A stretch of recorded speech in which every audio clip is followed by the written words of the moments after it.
Since its founder, L. Ron Hubbard, introduced the religion 50 years ago, Scientology has been a mystery to non-members.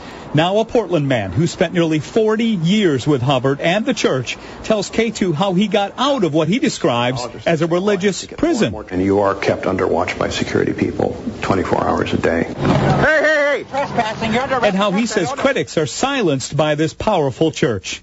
And this is not just any church member. He is the man behind Scientology's greatest ad campaign, and he talked only to On Your Side investigator Tom Jensen. Tom?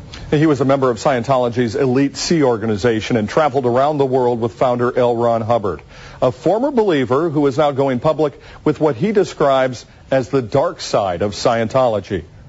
Jeff Hawkins is on a mission to expose what he says is a cult. It's become too abusive. Hawkins is referring to the fast-growing, famous, and yet mysterious religion known as the Church of Scientology. He says Scientology's California headquarters and other large facilities have turned into work camps for staff members. And they work underground, and they stay there sometimes for years. And that they're not allowed contact with anybody outside. Protesters demonstrate regularly outside Golden Era Productions, the 200-acre headquarters where the church makes high-quality videos promoting Scientology. You have a body, you have a mind, you are a Thetan. And the books authored by its founder, science fiction writer L. Ron Hubbard. You're trespassing. You get off my property.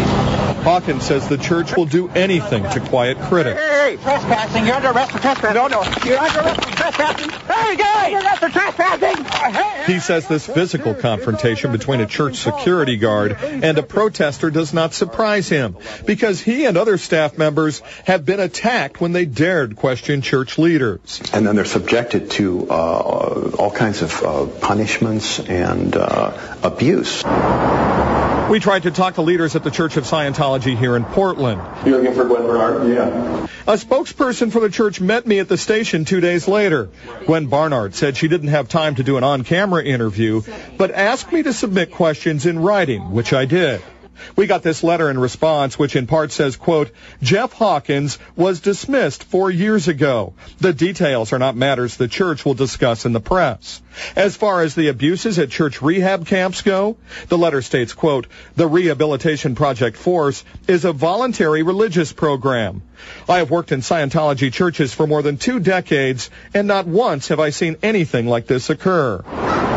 Hawkins doesn't buy it. Now he's taking his fight to a national stage, blogging constantly about what happens inside the church. And he's writing a book, Counterfeit Dreams, My Journey into and Out of Scientology. You know, it's my way of correcting the things that were said in the advertising at that time and letting people know what really goes on behind the scenes because people don't know. Hawkins wasn't just any Scientologist. He was the marketing guru behind L. Ron Hubbard's most successful book, Dianetics. Dianetics, the modern science of mental health. His ads made Dianetics a bestseller and attracted tens of thousands of followers.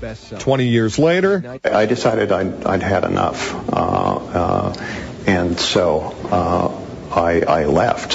Hawkins says after Hubbard's death in 1987, church leaders transformed the headquarters into a work camp. They work 100-hour weeks, 7 days a week. They have no breaks. They have no vacations of any kind. They work round the clock. They have no private time. They're paid about 40 cents an hour.